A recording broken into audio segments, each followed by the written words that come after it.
In this problem, we have a pendulum hanging in an elevator and the elevator is moving downward at constant acceleration. We have to find the tension in the string which supports the pendulum. First, we will draw the free body diagram.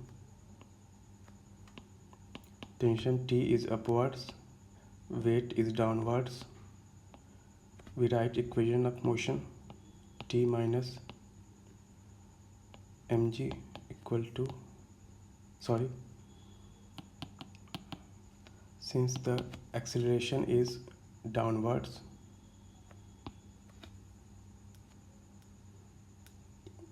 positive direction should be taken down.